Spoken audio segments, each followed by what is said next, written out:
Shabbat Shalom sa mga kapatiran dito sa Assembly of Yahuwah Philippines. Ngayon po ay araw ng Biyernes at ngayon po ang aming araw din po ng pamamahinga.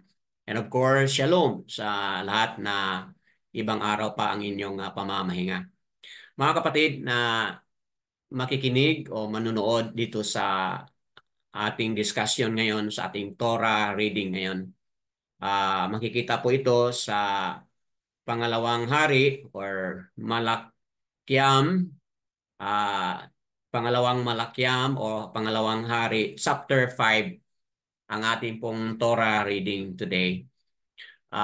Pangunguluhan po tayo o it will be facilitated with us by Sister Bakar Asyayaw, mga kapatid. So bago natin basahin ito, pwede na ninyong buksan ang inyong mga kasulatan habang magbigay ako ng konting ano lang po, konting information patungkol dito sa ating babasahin. Mga kapatid, patuloy po yung hamon. Hamon kay Nabya na o prophet na si Aliasya, aka Elisha, mga kapatid. Patuloy po ang kanyang hamon. At dito, makikita natin na may kwento dito sa isang commander, isang sundalo ng Aram o Aramean na ang kanyang pangalan po ay si Naaman, mga kapatid. So, as a background, si Naaman, well-known po siya na leader o sundalo at under po sa leadership ng Aram na kung saan itong Aramean o Aram, si Haring Aram o sa itong mga Aramean, mga kapatid, kalaban po ito sila ng Yasaral. So, come to think about it, na yung kalaban ng Yasaral, yung bansa na kalaban ng Yasaral, sa puntong ito, dahil sa may karamdaman ito si Naaman, dahil sa kanyang leprosy, sila po ay lumapit ngayon sa Yasaral. But take note about it, mga kapatid, na itong mga Aramean, minsan nilusob nila, okay, ang Yasaral. At in fact, isa sa mga babae o girl, nabihag po nila, mga kapatid, sa panahon na nila nilusob ito, mga kapatid. So, in short, ang Aramean o itong mga Aram, kalaban ito ng Yasaral. Ngunit sa panahon na ito, sila lumapit dahil sa may karamdaman ito si Naaman, mga kapatid. So, come to think about it, kung may kaaway ka, di ba? Hindi mo nais tulungan yung kaaway mo, di ba? But tingnan natin ito sa kwento, kung ano yung totoong nangyari, mga kapatid. At yung problema ni Naaman sa kanyang leprosy, nagkakaroon ba siya ng pagtugon o solusyon sa kanyang kailangan ng kagalingan sa kanyang leprosy? Nagkaroon ba kaya siya ng healing? Kung meron mang healing nangyari, sa anong paraan? Madali ba o mahirap, mga kapatid? So, paano natin makikita dito ngayon at masusubukan na naman po yung si Aliasya sa kwento nito. And of course, sa nabigay na po nating advance information sa nakaraang linggo, tingnan po natin, mga kapatid, kung ano yung kwento ni Gehazi, yung servant ni Aliasya sa chapter na ito. Ano kaya ang nangyari? Ano kaya yung kwento din? Bahagi sa kwento dito, yung servant ni Aliasya sa kwento na ito. So, that being said, mga kapatid, bukas ang ating mga puso't isipan sa magpatuloy tayo sa ating pagbabasa, and then later on, pagpapaliwanag din po. Let's welcome Sister Bakar Sayao, leading us the reading and of course, sharing also. Go ahead, Sister. Ah, babasahin ko po ang 2 Kings chapter 5 from Hallelujah Scriptures. And Naaman, commander of the army of the sovereign of Aram, was a great man in the eyes of his master and highly respected, because by him Yahuwah had given deliverance to Aram, and though a brave man, was a leprous. And the Arameans had gone out on raids and had brought back captive a young girl from the land of Yasharal, and she served the wife of Naaman. And she said to her mistress, if only my master were with Nabiam, who is in Shomeron, then he would recover him of his leprosy.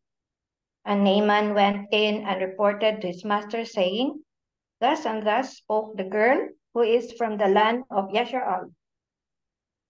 And the sovereign of Aram said, go, enter and let me send a letter to the sovereign of Yasharal. And he went and took with him 10 kikars of silver and 6,000 gold and 10 changes of garments.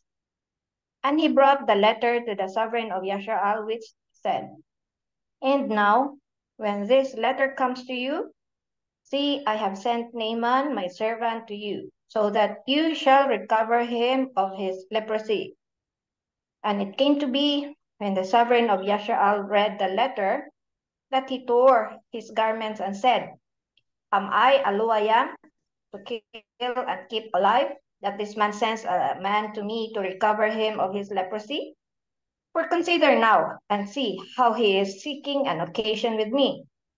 And it came to be, when Elisha, the man of Aloyam, heard that the sovereign of Yasharal had turned his garments, that he sent to the sovereign, saying, why have you turned your garments? Please let him come to me, so that he knows that there is a Nabian in Yasharal. So Naaman came with his horses and chariot, and he stood at the entrance of the house of Elisha. And Elisha sent a messenger to him, saying, go, and you shall wash 7 times in the Jordan, that your flesh might be restored to you and be clean. But Naaman became wroth and went away and said, see, I said to myself, he would certainly come out to me and stand and call on the name of Yahuwah his Elohim, and wave his hand over the place and recover the leprosy. Are not the Abana and the Farfar, the givers of Damasek, better than all the waters of Yesharal? Could I not wash in them and be clean? And he turned and went away in a rage. And his servants came near and spoke to him and said, my father, if the Nabiam had spoken to you a great matter, would you not have done it? How much more than when he says to you, wash and be clean? Then he went down and dipped 7 times in the Jordan, according to the word of the man of Aloyam. And his flesh was restored like the flesh of a little child, and he was clean. And he returned to the man of Aloyam, he and all his company, and came and stood before him and said, see, now I know that there is no Aloyam in all the earth, except in Yasharal. And now please take a gift from your servant. But he said, as Alua lives, before whom I stand, I do not accept it. And he pressed on him to accept it, but he refused. Then Naaman said, if not, please let your servant be given 2 mule loads of earth, for no longer is your servant going to make a burnt offering and slaughtering to other mighty ones, but to Yahuwah. Wow. Yahuwah grant forgiveness to your servant in this matter. When my master goes into the house of Rimmon to worship there, and he leans on my hand and bow down in the house of Rimmon, when I bow down in the house of Rimmon, Yahuwah, please grant forgiveness to your servant in this matter. Then he said to him, go in peace. And he walked from him some distance. But Gehazi, the servant of Elisha, the man of Aloyam, said, look, my master has spared Naaman this Aramean. Well, while not receiving from his hands what he brought. But as Yahuwah lives, I shall run after him and take whatever from him. And Gehazi pursued Naaman, and when Naaman saw him running after him, he came down from the chariot to meet him and said, "Is there peace?" And he said, "Peace. My master has sent me, saying, 'Look, even now 2 young men of the sons of the Nabiam have come to me from the mountains of Ephraim. Please give them a kikar of silver and 2 changes of garments.' And Naaman said, 'Please accept 2 kikars.' And he urged him and bound 2 kikars of silver in 2 bags with 2 changes of garments, and handed them to 2 of his servants, and they bore them ahead of him. And when he came to the high place, he took them from their hand and stored them away in the house, and let the men go, and they went.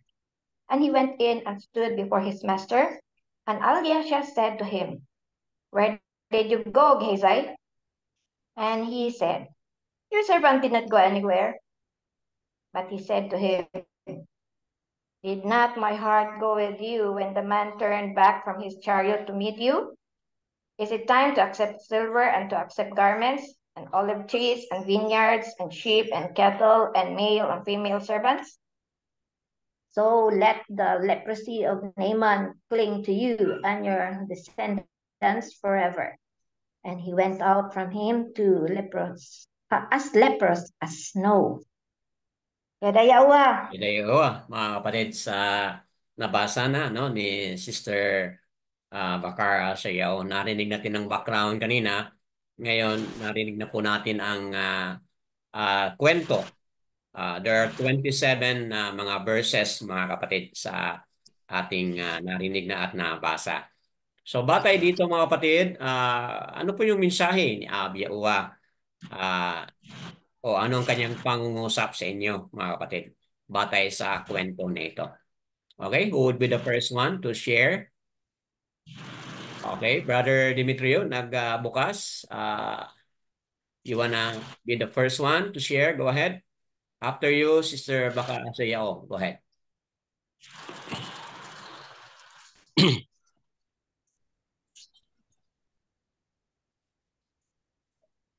Kining nahitabo kay Naaman,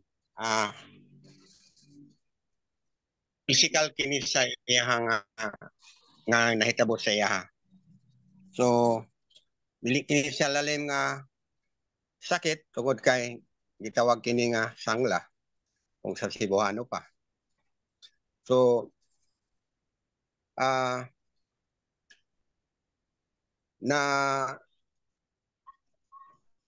nabasa nato og nadungog nato ang history sa kinabuhi ni Naaman. Dili siya Hudiyo. Dili kalaban siya Hudiyo. Opo. Pero midagan sila sa Israel o sa mga Hudiyo. Aron masulbad ang iyang problema tungod niya itong usa ka babae nga ilang nabihag. O nagtuo po nga kadtong usa ka babae, plano to ni Yahuwah nga makidnap nila. No. At makita ang problema ni Naaman o matagaan siya og solusyon. Yada. O mapakapod ang unsa ang ugali sa mga Israel niya ng panahon na. Unsa pod ang ilang reaksyon sa pagduol ni Naaman dito sa Israel aron magpatambal sa iyang balatian o sakit. So atong nakita maayo ang reaksyon sa Israel. Tungod kay gi-welcome nila si Naaman. Bisan tuod si Naaman usa ka sundalo o sa nila kakaaway. So gitagaan nila og maayong treatment o gitagaan nila og maayong pagtagad. Kung atong tanawon ang nabasa diha, nagdumili si Naaman sa suggestion ni Eliseo Mhm. nga magtunlod siya og makapito sa suba sa Jordan aron maayo ang iyang sakit. Tungod kay nakita siguro ni Naaman nga wala mo gawas si Eliseo, sumala sa mabasa diha nga aron hikapon siya o aron iwara-wara ang iyang kamot aron maayo ang iyang sakit kay mao to siya ang iyang gipaabot. Sukwahi ang iyang nahibaluan gikan kang Eliseo kay siya mismo gisugo nga moadto sa suba sa Jordan.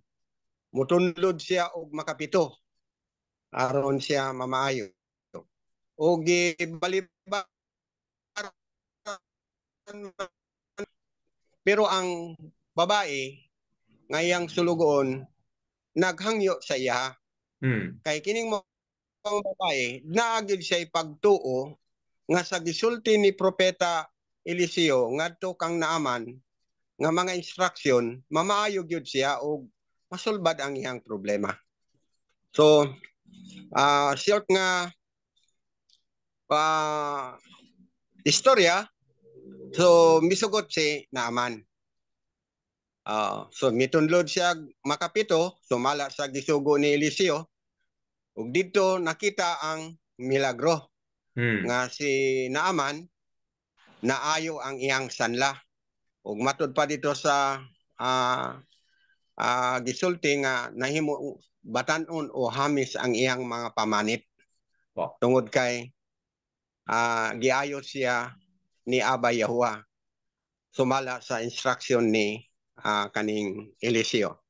So kung natong tanahon sa ilahang nini nga panahon ni Eliseo o panahon ni kanang sa mao nga mga panghitabo nahitabo sa unang panahon. So ang pangutana, mahitabo ba karon panahon? Ang nahitabo Naaman. So sa atong pagsubaybay sa mga panghitabo kaniadto og karon, doon na lang siya kalainan sa kang panahon ni Yahusia. Okay po. Naalan siya kalainan sa panahon ni Yahusia o sa panahon sa unang panahon. Sa unang panahon, kuman lang ang isulti. So musunod lang niya pagkahuman, doon na siya ay milagro nga mahitabo. Opo. Sa atong panahon karon, sa panahon ni Yahusia, lahi ang panahon ni Yahusia. Kay ikaw mismo ang muduol kang Yahusia nga mangayo sa iya og healing og mangayo kaniya og kaayuhan sa sakit o kasulbaran sa problema. So wala na mediator nga tama kay Eliseo. So sa ato karon is individual sa to direct nagyud ta dito kang Yahusia. So akong gitan-aw mas maayo ning karon kay kita mismo makaduol kang Yahusia. Kay sa panahon nila sa una nga moagi pa sila og prophet. So sa atong panahon karon kun unsa man ang gisulti ni Yahusia gitudlo niya sa mga tinun-an unya gitudlo pud niya sa tuwa nga mao pud na siya ang atong himuon aron maayo ang atong sakit. Yes. Aron masulbad ang atong problema. So mo na ka importante sa katuganinang sa Revelation nga kinahanglan gyud ta mamati o kinahanglan gyud ta mobasa kay aron na atay makuha nga mga pagtulunan ug mahimo nato na siya nga giya sa panahon nga dunay mga problema man ang balatian, problema man ang kawaladon, problema man ang financial. So wala na tao nga duulon nato aron ang atong mga problema masulbad. Kung dili mo direct na ngadto kang Yahusia kay sa Matthew City pangita kamo og kamo makakaplag pagtuktok og ablihan ang pultahan alang kaninyo ug hatagan ang mangayo. So mo na siya ang mga butang nga dunay kalahian sa una ug sa karon. Pero ako na-appreciate nako ang kinabuhi sa mga Hudiyo nga naghatag sa tuwa og kanang panag-ingnan. Nga bisan tuod og kaaway nila si Naaman, pero gipakita nila ang love, no? Gipakita nila ang love sa ilang kaaway. So kung tanaw nato diha sa bagong atugon, so dili man gyud pwede nga ang atong kaaway atong awayon. Kung dili ang atong kaaway atong higugmaon. Nga kung sagpaon ang imong aping, itaon ang imong wala nga aping, itaon nimo ang imong tuong aping. Kung labayon kag bato, baslan nimo og tinapay. So diri na-appreciate nako ang gibuhat sa mga Israelite people o labi na si Eliseo nga di ilang gipakita nga sila tinuod nga mga katawhan ni Aba Yahuwah. Ug diha sa ilang kinabuhi sa unang panahon, nakita ang dagway ni Yahuwah nga mao ang pagka mahigugmaon taliwala sa ilang kahimtang. So ako lang ning ikuan kay aron masamaray sa uban. Doon ako nakita diha sa gibasa ka ganina nga wala pud nako mahimot-i ug nakuhaan pud nako siya og mga pagtulunan. Sama sa kay Gihasi. Si Gihasi kung lakturo nato sa pag-istorya, naong siya og kwarta. Kwarta ang iyang giapat. Dili ang pagtabang, dili ang kaayuhan, dili kwarta. So dili na siya maayo para sa tuwa karon. Kay kadtong panahon na wala mahimot si Yahuwah sa gibuhat ni Gihasi. Kung atong makita na gisilutan siya nga ang sakit ni Naaman miadto kang Gihasi ug dili lang sa iya ug kun dili sa iyang tibuok nga kaliwatan. So nagpasabot na nga ang pag-ayo ni Yahuwah kang Naaman through Eliseo walay bayad. So mo bitaw na nga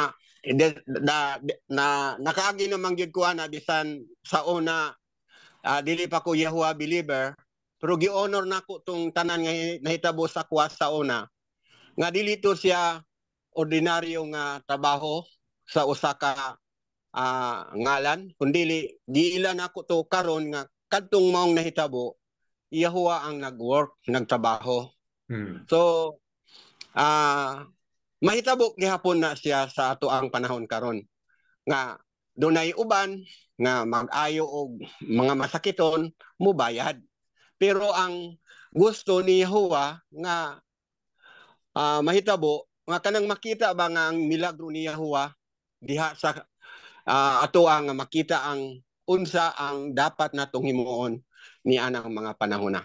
So I hope nga siguro mahitabo ni sa tuwa nga dili ta mahisama kay Gihasi nga diin gitawag nato naong og kwarta. So para mahimot si Yahuwah sa atong kinabuhi ug dili pud ta makadawat og curse gikan sa iyaha kay gisunod nato ang ordinansya ni Aba Yahuwah nga mag-ayo sa mga masakiton nga walay kantidad o walay bayad. Opo. So mao lang na siya ang akong highlight anang atong gitun-an karon sa pag-ayo ni Aba Yahuwah sa physical ni Naaman tungod sa iyang usa kay Israelita nga na bihag o tungod usab kay Eliseo nga iyang alagad nga iyang gigamit nga instrumento aron makita og madungog og masunod unsa ang gusto ni Aba Yahuwah sa mga tao kaniadto ug sa karon. Yawa. So, mga kapatid, shortly no, i-summarize ko kunti yung mga important points doon para maintindihan ng ating mga kapatiran. Ito yung summary ni Brother Demetrio na kung saan may physical na karamdaman si Naaman at dahil sa kilos ni Abiyaoa ay napagaling po si Naaman.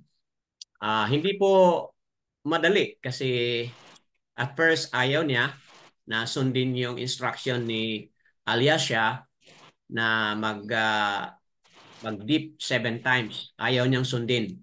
But dahil din po sa encouragement ng kanyang servant, ayun, ginawa niya at doon nakita niya po yung kapangyarihan ni Abiyaoa. Instrumental din po yung pagkabihag ng servant girl na nagmula sa Yasaral upang ma-connect ang kapangyarihan ni Abiyaoa na may makagawa siya ng kagalingan sa leprosy. Naging instrument po yung slave girl na yan. Hindi po natin alam kung meron bang mga abuse na nangyari, ngunit makikita natin yung attitude ng slave girl. Wala siyang bitterness sa kaniyang amo, but binalita niya na merong prophet o nabya doon sa Yasaral upang makatulong sa karamdaman ng kaniyang amo. So, instrumental po yun. May mga pangyayari na parang tingin natin hindi maganda, pero may kalooban po, may plano po si Abayaoa sa lahat ng mga pangyayari na yan. Ang greatest question ni Brother Demetrio is, ano po ba daw? Yun po ba ay applicable sa ating panahon ngayon? Paano ba natin ma-compare yung panahon ni Yahushua at yung panahon ni Alyasha? Ganun pa rin mga kapatid, may healing pa rin na mangyari. Pero ang kaibahan lang is that si Naaman lumapit sa prophet na Alyasha at sa pamagitan ni Alyasha natanggap yung instruction at nasunod at gumaling siya. But sa panahon ni Yahushua, hindi na po kailangan ng prophet or mga other somebody else, but pwede na po tayong direct na makapunta at makalapit kay Yahushua at manalig at tumawag sa kanyang pangalan upang maranasan natin ang healing. So habang nagpapaliwanag si Brother Demetrio, tiningnan ko itong Matthew chapter 8 po in comparison doon sa ginawa o salita ni Abiyaoa sa pamamagitan ng kanyang alagad na si Alyasha. Kasi ang very specific po yung instruction ni Alyasha, dip 7 times doon sa Yarden River. Pero dito kay Yahushua, lumapit, no? Chapter 8 po, mga kapatid. Lumapit sa kanya po itong leprosy. Okay? Behold, a leper came and worshiped Yahushua. Mga kapatid, dito sa Matthew chapter 8, no? Verse 2. And then, ano pong ginawa ni Yahushua? So, nung lumapit itong leper kay Yahushua at nag-worship sa kanya, ano pong ginawa ni Yahushua? Tingnan mo yung verse 3 po. Matthew 8, verse 3.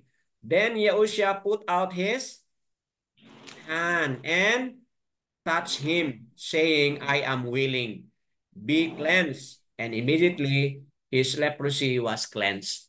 So, paano natin i-compare and contrast sa panahon ni Alyasha? Diba? Malinaw po sa napaliwanag ni Brother Demetrio. Inutusan lang po niya ang kanyang servant na i-inform si Naaman deep 7 times. Hindi man nga siya lumabas, mga kapatid, di ba? Pero kung Yahushua, talagang lumapit sa kanya ang leper, and then, hinipo ni Yahushua, mga kapatid. Hinipo ni Yahushua, touched with his hand, and said, I am willing, be cleansed. So, mga kapatid, ganun po yung kaibahan sa ginawa ni Yahushua. He touched the leper, and then he said the word, I am willing, be cleansed. So, how do we apply that, mga kapatid, sa na-highlight ni Brother Demetrio? Opo, ma-apply natin ito sa ating journey ngayon kapag meron tayong paniniwala at pananampalataya kay Yahushua. Kasi sa pamamagitan po ni Yahushua, sa pangalan po ni Yahushua, hihingi po tayo ng healing para sa mga may mga karamdaman. And that being highlighted, sabi po ni Brother Demetrio na kung may mga kagalingan man, free of charge po yun. Free of charge po mga kapatid. Hindi po natin pwedeng gawin yun na hanap buhay or yung na-highlight niya kanina na si Gehazi yung servant. Talagang sobra po yung kanyang kung sa idiomatic expression po yung sinabi ni Brother Demetrio, naong og kwarta, ang ibig sabihin po noon, covetousness or the love of money po. Yun ang ayaw ni Abyaua. Dahil po, covetousness and the love of money, mga kapatid, is a violation of the 10th commandment, mga kapatid. Tama po ba? 10th commandment po yun. So, magdudulot po yun ng curse, mga kapatid. So, yan po. That being said, all praises and esteem kay Abyaua sa sharing. Let's welcome po Sister Bakar Asayao. Anything po you wanna highlight, connect, emphasize what has been said. Go ahead po. Ang nakuha kong lesson dito ay nagawang tanggalin ni Naaman ang kanyang pride Opo. at wrong expectation kung paano siya pakikitunguhan ni Alyasya kung siya ay gagamutin na ni Alyasya. Maganda ang katayuan ni Naaman.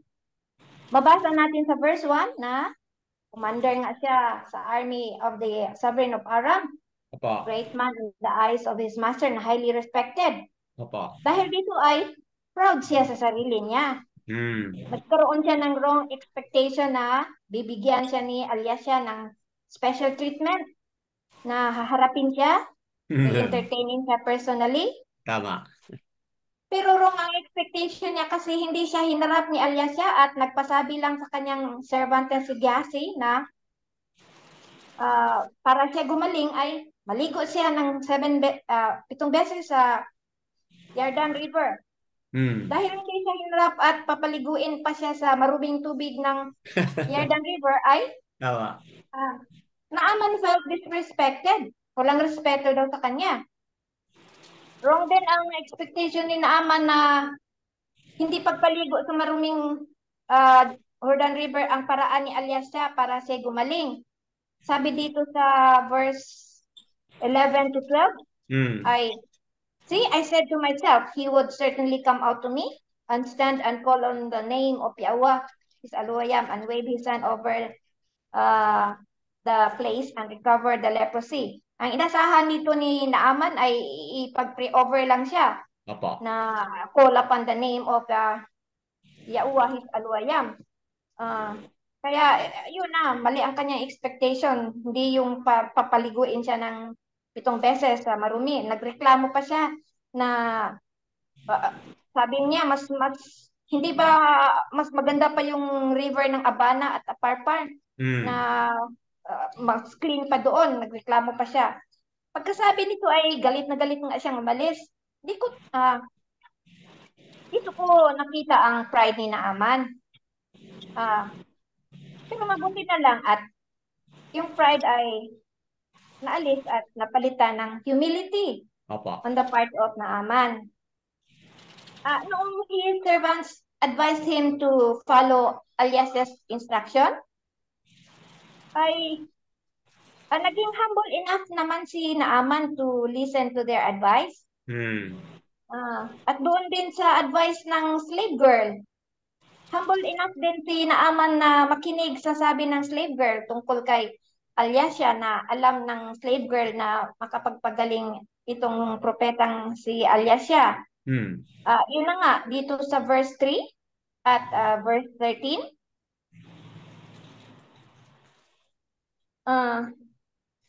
pwedeng irali ni Naaman ang kanyang pride at sabihan sa sarili na sino ba itong slave girl na paniniwalaan ko at sino ba itong mga sundalo kong mag-advise sa akin? No way. Na makinig ako sa kanila. General yata, commander yata ako. Ganun ba? I believe na yun ang sa connection dito doon sa sinabi ni Brother Demetrio, parang may divine intervention dito si Abba Yahuwah na pinalambot ang puso ni Naaman at nagpakumbaba para pakinggan at sundin ang mga salita ng slave girl at ng mga sundalo ni Naaman. Oh. Kaya naman dahil siya ay nakinig at sumunod ay nagtamo si Naaman ng kagalingan. Naaman na not only was healed, but he also encountered Abba Yahuwah.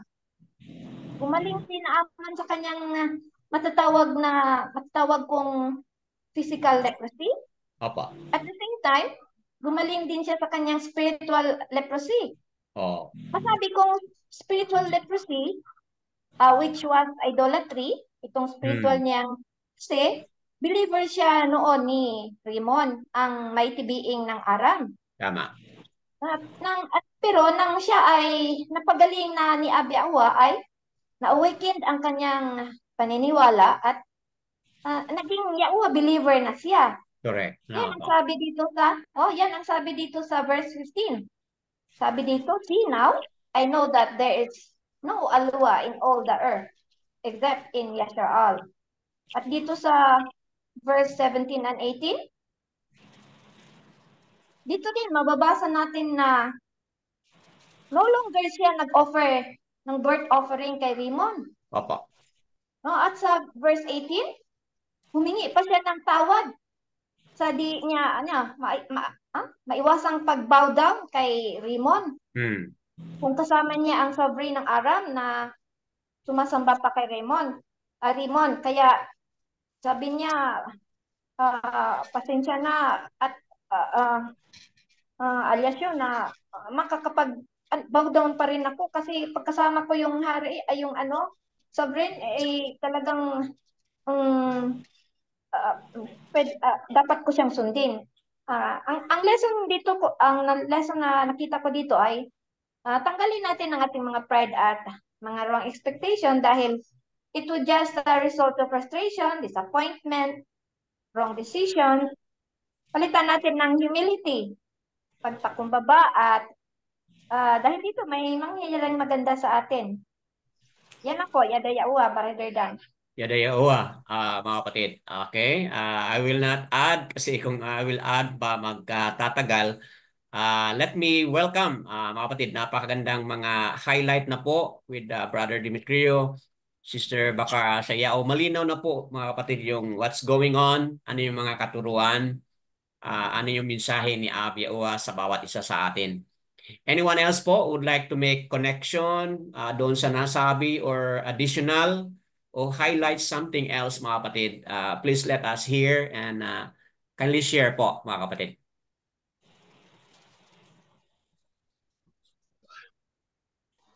Okay po. Habang nag-iisip kayo kasi you don't want to make some dull moments, mga kapatid. Yung servant, slave girl, yung servant, kahit pala simple and ordinary person ka, hindi ka dapat magtahimik. Mga kapatid, no? Hindi ka dapat magtahimik. Nilagay ka ni Abba Yahuwah doon sa sitwasyon na yon para sabihin mo yung solusyon, sabihin mo yung salita, sabihin mo yung kalooban ni Abba Yahuwah. So itong mga servant ito, slave girl, itong servant ni Naaman, naging instrument po sila. Naging mouthpiece po sila, opo, ni Abba Yahuwah na nasolusyonan po yung kanyang problema. So yun lang po ang aking dagdag. Anyone else would like to add? Please share po or you have another different idea po. Let's welcome.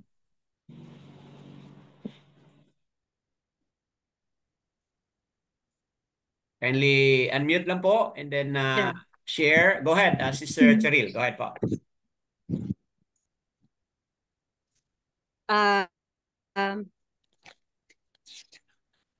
Ano ko lang po, yung idagdag ko lang po dun sa sinabi ninyo kanina sa Matatyaw. Yung Pa. difference po ni Naaman at saka nung leprosy during the reign of Yahusha. Apa. Kasi po yung sa reign ni Yahusha, he asked, yung parang nag-beg siya. Tapos ang sinabi niya, if you are willing. So, kung ibig niya sabihin, kung willing si Yahusha na pagalingin siya, gagaling siya. Hindi willing o hindi siya karapat-dapat, so hindi siya gagaling or hindi siya pagagalingin. Ano po yung nakasaad dito? Yung humility, yung pagiging uh, hindi siya yun nga, humble nga siya na naniniwala siya Yahusha can do something about that leprosy. Pero isa sa reign naman ni Alyasha ay yung ano dahil nga ito nga yung sinabi kanina ni Sister Tessie, pride. Apa. Yung pride po talaga ng tao can destroy something. Can destroy someone. Kasi kapag ka yung pride ang even though we have that faith, even though we know Aba Yahuwah, even ano pa yung natin na kilala natin si Aba Yahuwah, alam natin si Aba Yahuwah, alam natin kung ano yung mangyayari sa atin if we choose to go with the pride. Apa.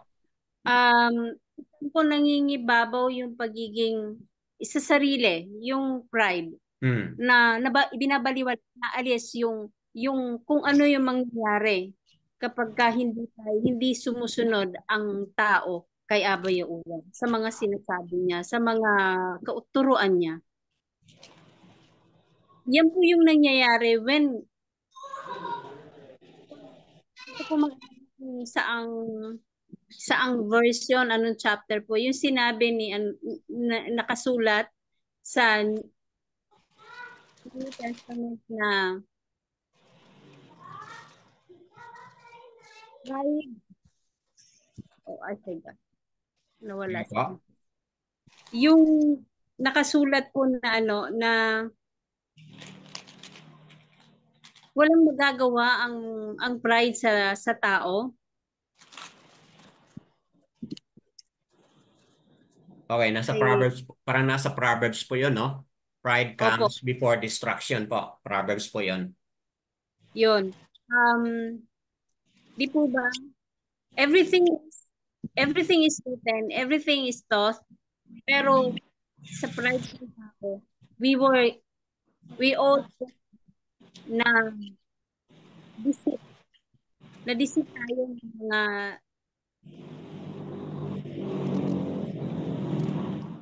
have that pride. Kahit sa panahon ngayon, when that pride comes out, hindi sino kapag ka nasa posisyon talaga, yung they have that power, they will use that power sa kapwa nila to do something na makita yung kanilang power. At yung isa pa po, yung kay Kahasi. Di po ba yung sinabi kasi na alam ni Alyao na kinuha niya yung dapat na bayad or dapat na offering ni Naam. Pero ano pong sinagot niya?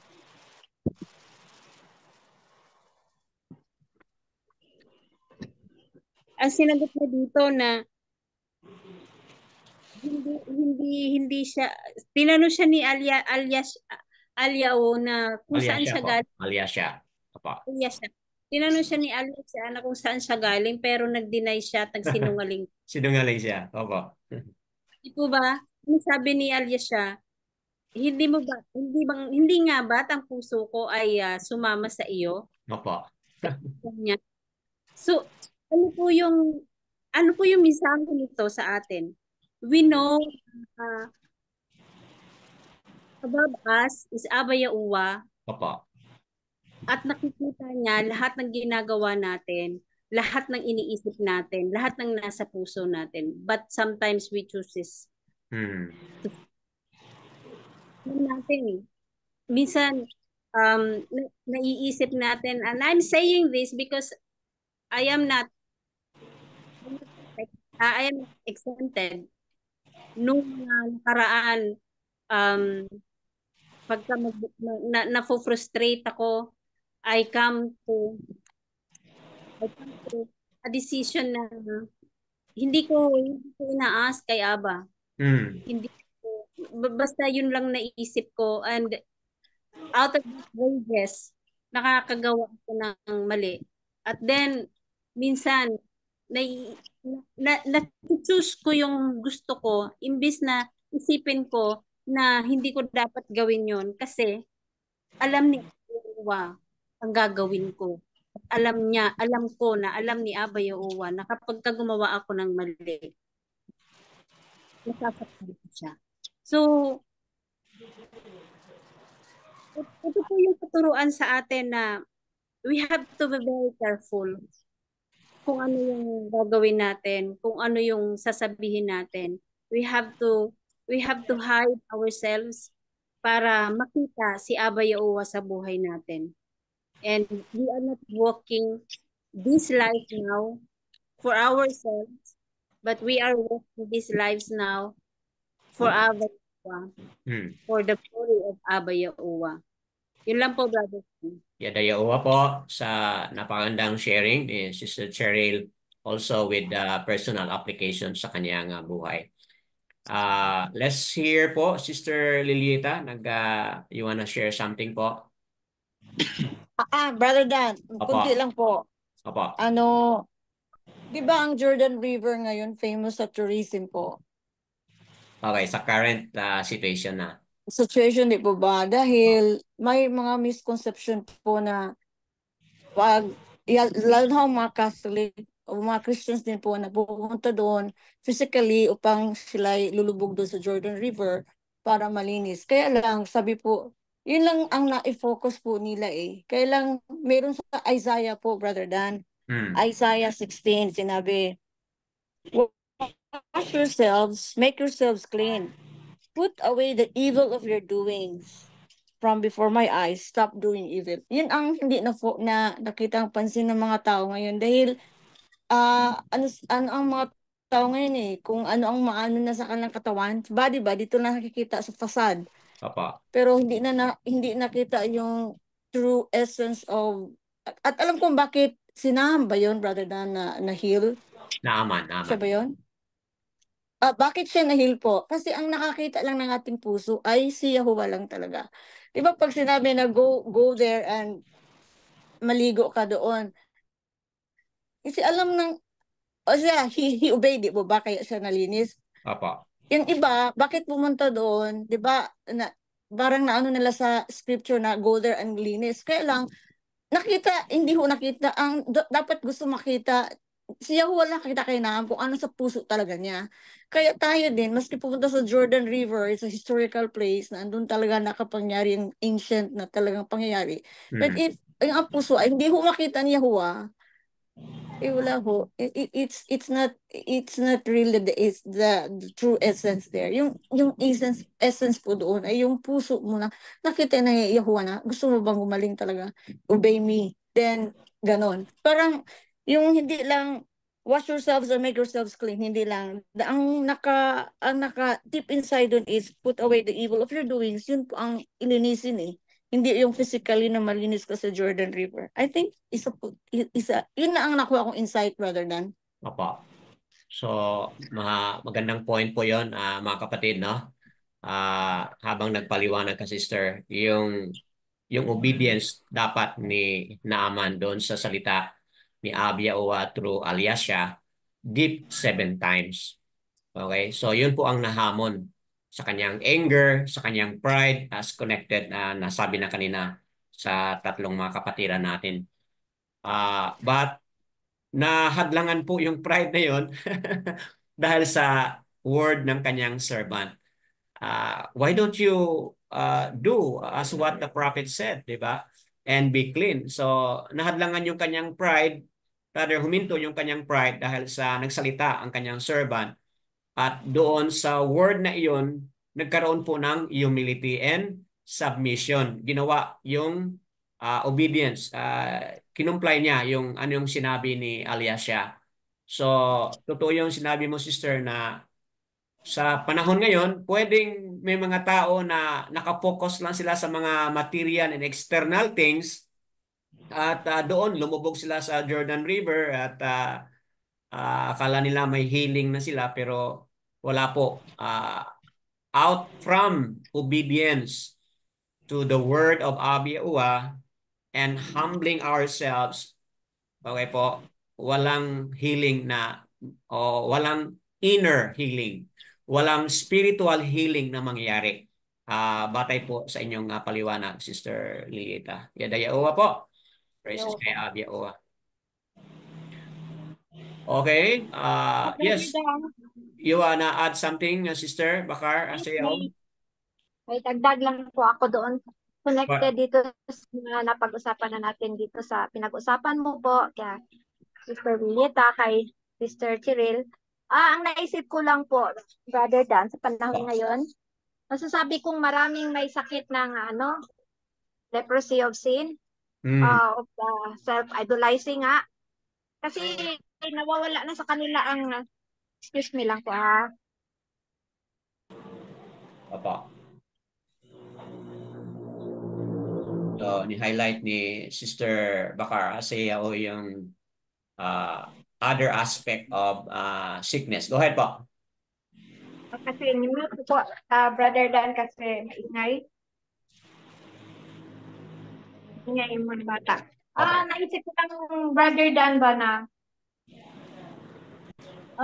may masasabi tayong leprosy of sin of self-idolizing, greed, kasi nawawala na sa atin or sa lahat, sa mga marami sa atin na nilagay ni Abayawa na konsyensya ba, Brother Dan, sa kanilang mga kaisipan, kung saan yung konsyensya sana ang nagpaparemind sa atin what is good or evil, right or wrong. Sa mga kaganapan ngayon sa mundo, ang pinaiiral na ay ang pride, greed, love of money, walang compassion for each other, at wala nang value ng life ng isang tao. Sa mga digmaan na nangyayari ngayon, tama. Parang wala nang kwenta ang buhay ng mga mamamayan ng mga magkabilang nations at war. Nawala na ang obedience to follow the commandments na thou shall not kill. At yung about covetousness, ang China ay gustong angkinin ang hindi nila pag-aari, ang West Philippine Sea. Correct. Dahil siguro sa wala sa kanilang konsyensya ba ang salitang love thy neighbor, love one another, at walang paniniwala kay Abiyawa. Plenty of leaders now are spiritually lost at may leprosy of sin. Greed. Yun lang po ang madagdag ko, Brother Dan. Yes, thank you for that connection and highlighting yung kasalanan, no, na related to idolatry and covetousness. Salamat po. Very connected po dito sa ating kwento. Anyone else? Let's welcome. Merong pang dagdag or merong connection or different way of looking at it? Or meron po kayong nais na i-highlight? Okay, go ahead, Sister Diana. Go ahead po. Ano po para sa akin yung tinamaan ako dito sa Mateo 8 verses 3, tapos indong ginawa po na kay Naam po, yung pag-an sa kanya, pag-cure, yung hindi nagdalang isip, siya naniwala po sa sinabi po. Yes. So, okay po. So, na-highlight ni Sister Diana yung Matthew chapter 8, yung sa healing of the leprosy, at saka yung healing po ni Naaman, kung saan nagkaroon po ito ng pananampalataya. On the part kang Sister Diana, it give it brought forth belief or pananampalataya. Kay abyauhan niya siya, lalo na kung ano po yung kanyang karamdaman ngayon, mga kapatid. So, Yadayaowa po, very much applicable. Kung mayroong mang karamdaman, Sister Diana, hindi po yun leprosy, but yung kanyang karamdaman po ay maaring ma-address, maaring matugunan po dahil sa anong nangyari dito sa chapter 8 verse 1 to 3 at nangyari doon po sa Matatiao 8 1 to 3 at nangyari doon sa kwento ni Naaman na may healing na nangyari. Yadayaowa po. Anyone else like to add?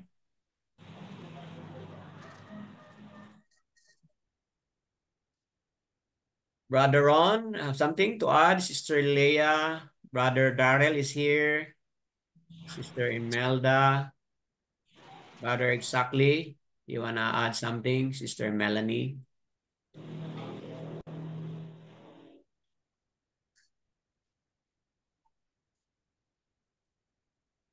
So ano kaya sa ating personal journey, mga kapatid? Paano natin ito ma-apply? Ano yung mga hadlang kung bakit hindi natin ma-apply ito, hindi natin nakikita? So yun nga, mag-ingat tayo sa pride, disobedience, mag-ingat tayo doon. Yun ang magiging hadlang po. So in contrast, yung humility po ang kailangan natin. Opo. Humility and obedience. Yun po ang ating kailangan. Para makikita natin yung kapangyarihan at miracle na gagawin ni Abyaowa, mga kapatid. Okay? Something else you wanna speak out?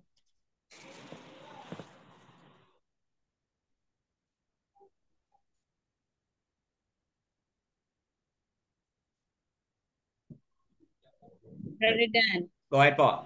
Meron po kayong dagdag, Sister Cheryl. Go ahead po. Opo. Ito si Naaman, hindi niya po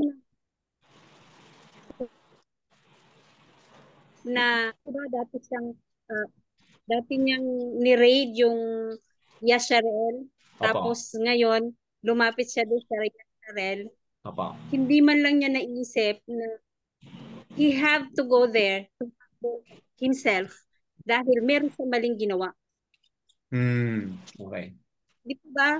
Minsan, yung tao, meron ka nang ginawang mali sa kapwa mo, pero ikaw pa yung gumawa pa ng mali, siya pa yung parang kailangan din. Kumbaga, siya pa yung dapat pakisamahan o siya pa yung dapat pakitunguhan.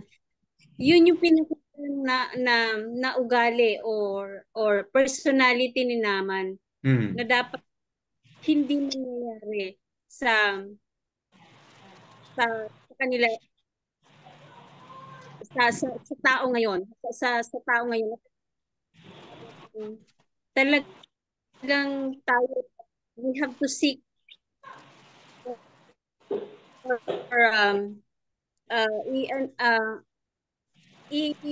i-seek natin yung sarili natin where we are and what we are in front of Abyaowa. At yun yung tayo ay dapat lagi tayo we have to think what will Abyaowa feel if we do something. Opo. Yun lang po. Yes. Totoo yun, mga kapatid, no? Sa bawat kilos natin at bawat mga decision making natin, talagang kailangan think 1,000 times or think 1,000,000 times before doing it. Kasi nga po, we might regret kung saan tayo nagkamali. Babalik din tayo doon as a form of rebuke, as a form of discipline ni Abyaowa sa atin. At upang doon tayo magkaroon ng encounter or real confrontation po doon sa mga hindi tamang ating mga ginagawa. So, wow, What a lesson po. What a warning, what a lesson to all of us. Yadayawa. Something else you wanna connect, highlight, or a different idea? Kanina, yes, go ahead. Sister Leah, go ahead po. Yadayawa na sadyang napakabuti talaga ni Aba Yaua dahil po kahit ganoon si Naaman na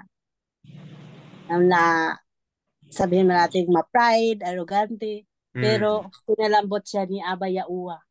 Pinalambot ang puso niya, pinagaling siya ni Aba Yaua, at si Naaman ay talagang nag-humble down, humingi siya ng tawad ni Aba Yaua, na sana patawarin siya ni Aba Yaua sa ginagawa niyang pagpunta sa sa hari ng Rimon, yung sinasamba na Mighty One. At saka yun na nga po, no. Yun, pag si Aba Yaua ang gumalaw sa ating puso, na kahit pinakamatigas pa siguro, pag ito'y palambuto ni Aba Yaua, kayang-kaya. lalambot ito. At yun na nga po, no. Inanuhan siya ni Alasya na sinabihan siya na humayo kang payapa. Yan na po. Talagang pag yung puso natin nakasentro na ni Aba Yaua, sa araw-araw maging payapa ang buhay natin. Yan lang po sa akin, Brother Dan. Yadayawa. So kahit pa man tayo o masama tayo, mga kapatid, as highlighted na ngunit ang awa ni Aba Yaua at ang kanyang favor, mga kapatid, ay nandoon pa rin po. So ayan, no? Napakagandang lesson po at sa ating journey ngayon, yun po ang ating ingatan. Doon tayo laging let's hope for the favor and mercy ni Aba Yaua, lalo na sa ating mga mahal sa buhay na hindi pa po nakakilala sa Kanya. Kasi nasa kay Aba Yaua talaga, mga kapatid, ang lahat na yan. So, Yadayawa. Yadayawa po. Yadayawa. So, Sister Lorraine, nasa Pangalawang Hari, chapter 5 po ang ating Torah reading ngayon. Okay, let's welcome somebody else would like to add, mga kapatid. Yes po.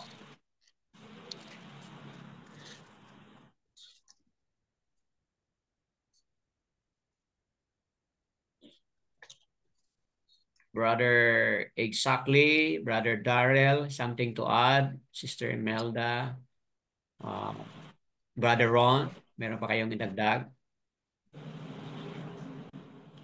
Okay po, Brother Ron, go ahead po.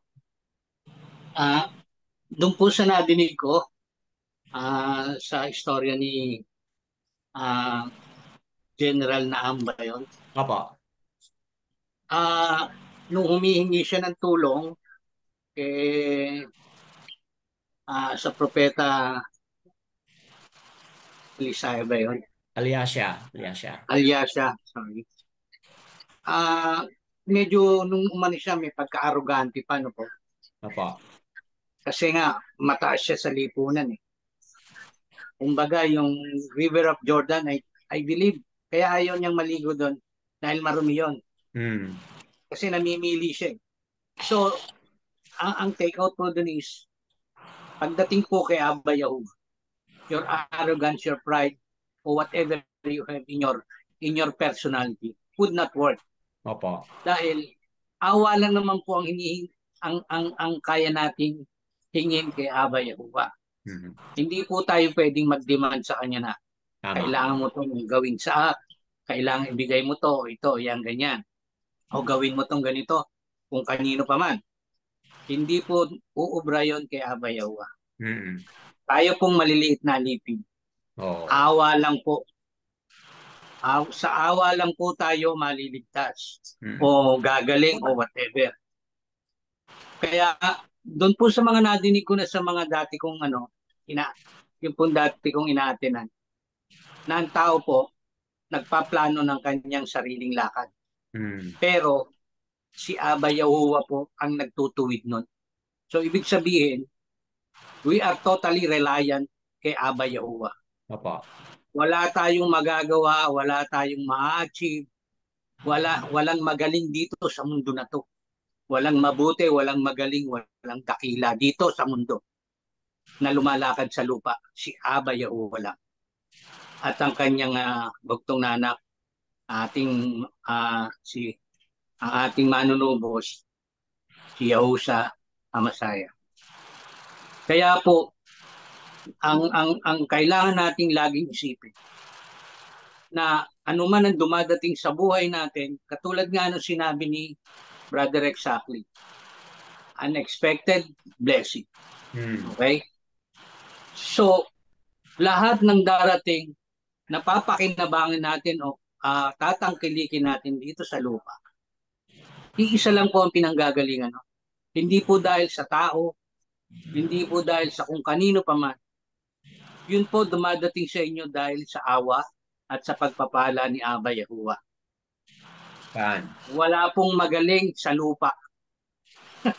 Lahat po tayo hindi magaling. Kahit po ako, tinaamin ko yun, wala po akong kahit ano pa mang kapangyarihan o kaano pa mang skills o whatever. Ako po ay isang hamak na alipin lang. Anong ipagkaloob at anong kaawaan sa akin? Kung ano yung deserve kong tanggapin, dapat po lagi kong ipagpasalamat yun kay Aba Yahuwah lang. Kay Aba Yahuwah lang po tayo dapat magpasalamat, magpapuri at dumakila sa lahat ng tinatanggap natin doon. Magmula sa paggising sa umaga hanggang sa pagpikit ng ating mata sa temporaring sa panandaliang pamamahinga. Opo. Sa Kanya po lahat natin dapat ipagparangal o ipagpasalamat at ipagpadakila kay Aba Yahuwah lang. Ilang po, Brother Danica. Yada Yahuwah po sa highlighted ni Brother Ron na talagang itong lahat ay kilos at galaw, awa at favor ni Aba Yahuwah, mga kapatid. So, nothing to boast about it, nothing to be proud about it. Itong lahat po ay bigay niya at awa niya. So, napakagandang sharing po yon na ang ating response is talaga yung ating response, mga kapatid, is yung humility, ang pag-submit natin at ang pagbigay papuri kay Aba Yahuwah sa lahat. All esteem po kay Aba Yahuwah sa napagandang punto na yan. Yada Yahuwah, someone else, something else? Anyone else?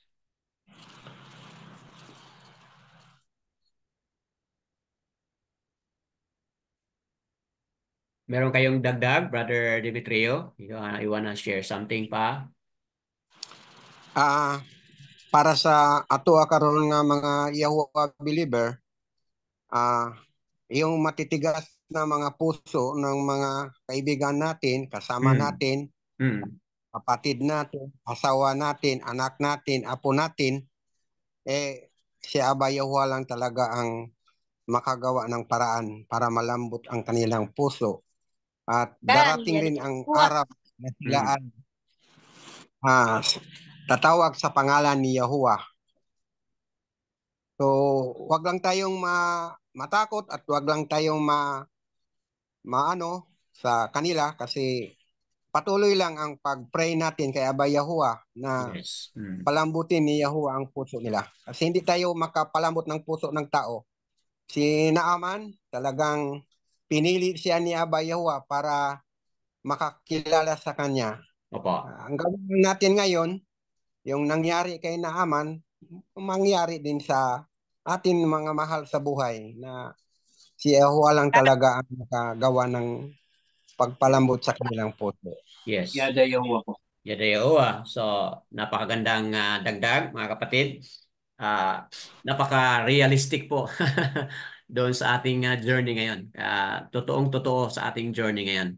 Kung anong atong gagawin at paano po ang ating mga mahal sa buhay ay nawa makakilala sila continuous prayer and humbling, and continuous trust and belief in Abi Yahuwah sa kanyang pagkilos. Wow. Yada Yahuwah po. Someone else like to add? Brother Dan, Opo, Sister Bakar Asayao. habang ako'y nakikinig sa mga marami din akong naisip na makonect dito. Naisip ko na maraming tao sa buong mundo ngayon na ang successful, mayaman, sikat, magaganda, matatalino. Parang nasa kanila na ang lahat. Opo. Lalong-lalo na mga powerful political and religious leaders worldwide, mga entertainment celebrities, mga billionaires. Masasabi natin nga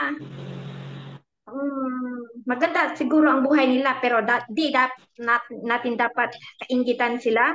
Tama. Kasi wala naman silang mga paniniwala kay Aba Yahuwah. Tayo ay meron tayo, simpleng tao lang tayo, pero meron tayong Aba Yahuwah na ito encouragement ko lang sa mga simpleng tao na simple lang ang buhay, na wala mga billions at mga worldly things na hindi naman madadala sa kabilang buhay. Yun lang po. Yes, tama no? Sa na-highlight natin kanina, yung opo, yung simpleng ang ginamit ni Abi Yahuwah rito, simpleng servant lang, no? Slave girl, servant, yun ang ginamit niya. But ayun, no, kahit paman sila yung mga ordinary and simple people, ngunit ang kilos ni Abi Yahuwah naging instrument po sila. Yada Yahuwah po. Yes, Brother Ron, dagdag po kayo. Go ahead. Wala naman po. Napindot ko lang yung ano. Okay. So, praises kay Abi Yahuwah. Napagandang mga application sa ating buhay at sa ating journey. At realization na rin po, huwag tayong mainggit. Tama po yung sinabi niya. Huwag tayong mainggit sa ano yung mga success, ano yung mga naabot ng mga tao sa buong mundo ngayon. They're just but nothing, mga kapatid. Without knowing, without relationship with Abi Yahuwah and Yahushua, those are nothing, mga kapatid. So, wow, yada Yahuwah. Praises kay Abi Yahuwah. Brother Isakli, you have something to add?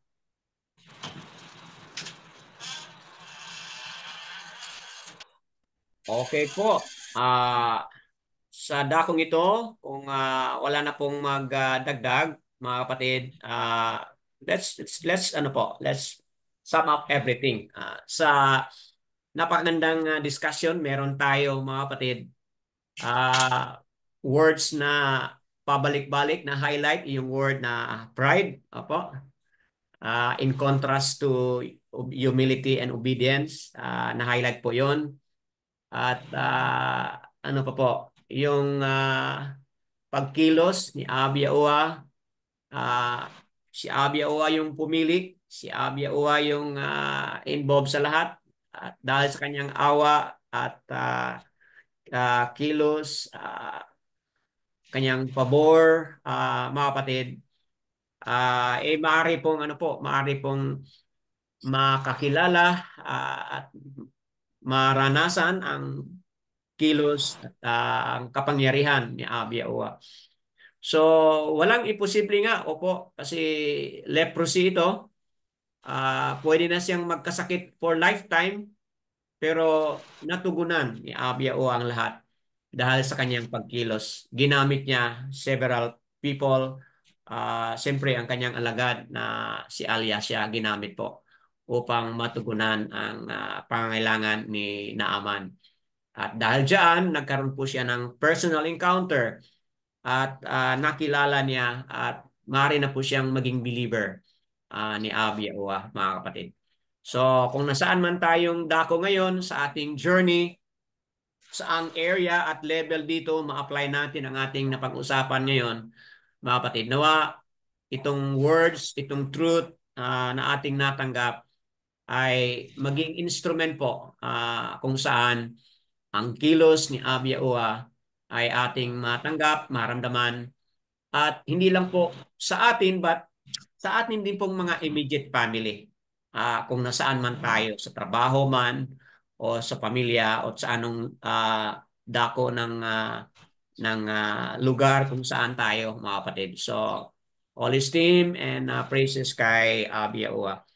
May this teaching video po be a baraka to all of you, and all esteem and praises kay Abba Yahuwah and Yahuwah Barak, mga kapatid.